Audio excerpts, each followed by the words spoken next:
আসসালামু আলাইকুম। আমি রাসেলস ব্লগ থেকে রাসেল বলছি। তো আজকে আমি আপনাদের সামনে গোপ্রো হিরো 7 ব্ল্যাক নিয়ে একটি রিভিউ করতেছি। আমি জাস্ট আজকে ক্যামেরাটা কিনলাম, তো জাস্ট এটা ওপেনিংটা আপনাদের সাথে আমি শেয়ার করতেছি।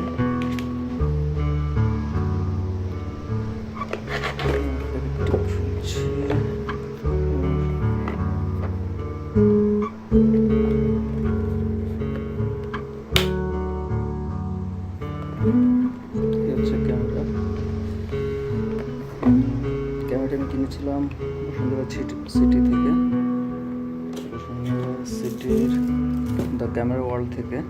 ক্যামেরাটি আমার কাছ থেকে সম্পূর্ণ নিয়েছিল 29,500 টাকা, এবং সাথে তাদের একটা অ্যাক্সেসরিজের যে প্যাকেজ আছে সেই প্যাকেজটা আমি কিনে নিই। আমি জাস্ট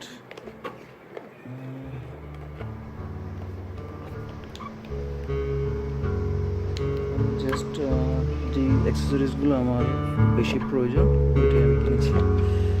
এর মধ্যে সবচেয়ে এসেনশিয়াল যে জিনিসটা সেটা হচ্ছে আমার একটা এক্সট্রা ব্যাটারি, যেহেতু এই ক্যামটি সাধারণত বিভিন্ন জায়গায় আপনি ট্রাভেলের ক্ষেত্রে ইউজ করবেন, সেই ক্ষেত্রে আপনার এক্সট্রা একটা ব্যাটারি থাকা খুবই প্রয়োজন। তো যতটুকু আমি সবার কাছ থেকে জানলাম এবং ইউটিউবে দেখলাম বিভিন্ন জনের রিভিউ, যে যেই ব্যাটারি ইউজ করা হয় সেই ব্যাটারির পারফরমেন্স নাগারে ভিডিও করলে আপনার 45 মিনিট থেকে 1 ঘন্টার মতো করা যাবে অ্যাপ্রক্সিমেট।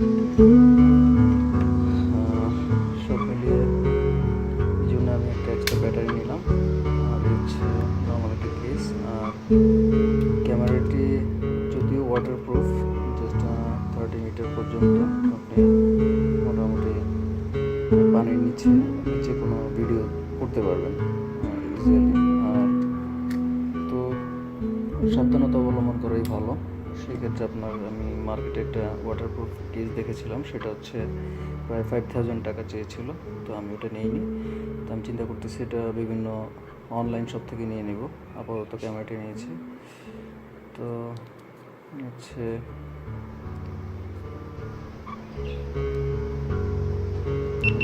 আপাতত ক্যামেরাতে আমার কোনো চার্জে নেই, জাস্ট আমি ক্যামেরাটি নিয়ে আনলাম।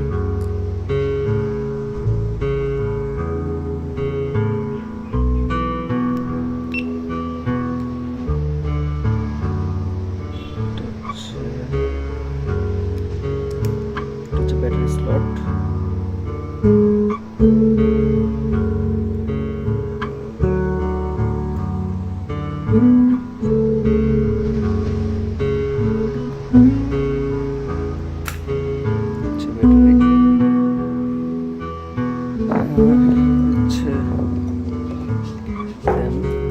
এক্সট্রা ব্যাটারি নিয়েছিলাম। যদিও অরিজিনাল যেসব ব্যাটারিগুলো ওগুলোর প্রাইস সম্ভবত আপনার কাছ থেকে 3 থেকে 3,500 টাকা নেবে। তো আমি নর্মাল ব্র্যান্ডের একটা ব্যাটারি নিয়ে আসলাম, এটা আমার থেকে 800 টাকা রেখেছি। তো আমার মনে হয় ওদের দোকানদারদের কথা অনুযায়ী যে আমাদের এটা দিয়ে মোটামুটি পারফরমেন্স খারাপ না যেটা দিবে। আর সাথে নেওয়া হয়েছে আপনার আমি একটি স্টিক নিয়েছি, যেটা দিয়ে হচ্ছে আপনি চাইলে এটা বড় করতে পারবেন।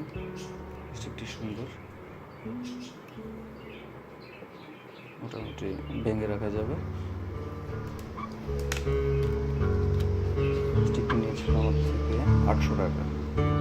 এটা সুন্দর করে ক্যারি করা যাবে, আপনি জাস্ট নর্মালি হাতে রাখলেও এটা ক্যামেরার সাথে রাখতে পারবেন। যখন প্রয়োজন আপনি বড় করতে পারেন। আর যে জিনিসটা সবচেয়ে বেশি ইম্পর্ট্যান্ট, আপনি ক্যামেরা কিনেছেন কিন্তু ক্যামেরার সাথে মেমোরি কার্ডটা খুব ইম্পর্টেন্ট। তো GoPro Hero 4K বা এই ধরনের ক্যামেরার ক্ষেত্রে আমাদের মেমোরি কার্ডটা সবচেয়ে ইম্পর্টেন্ট, বিকজ এটা আপনি যদি বেশি ভিডিও করেন সেক্ষেত্রে আপনার একটু বেশি বিগ সাইজের গিগাবাইটের মেমোরি কার্ড কেনা ভালো। একটা জিনিস হচ্ছে কি, যেগুলো আপনার 4K সাপোর্টেড যেসব ক্যামেরাগুলো আছে, যেমন GoPro Hero 7, এই সকল ক্যামেরার ক্ষেত্রে আপনার মেমোরি কার্ডটা দেখে নেবেন, বিকজ এখানে ডাটা ট্রান্সফার বা স্পিডের একটা ব্যাপার আছে। এবং হচ্ছে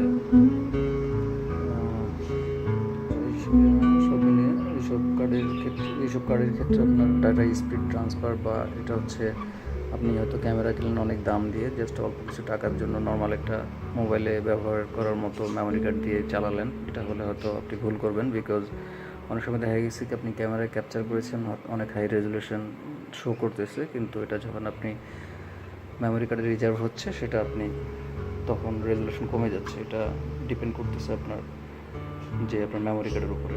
সো সেই ক্ষেত্রে আমরা মেমোরি কার্ডটাকে একটু প্রাধান্য দেব। তো আমি এই মেমোরি কার্ডটা কিনেছিলাম সানডিস্ক এক্সট্রিম প্রো 64 GB। মেমোরি কার্ডটা আমার কাছ থেকে নিয়েছিল 3,500 টাকা। তো আপনারা ইচ্ছা করলে আপনাদের প্রয়োজন অনুসারে, বন্ধুরা যেহেতু আমার ক্যামেরা এখন চার্জ নেই আপনারা দেখছেন, তো ইনশাল্লাহ খুব শীঘ্রই আমি কোনো ট্যুরের বা কোনো ভিডিওর মাধ্যমে আপনাদেরকে ক্যামেরা পারফরমেন্সটা দেখানোর চেষ্টা করব।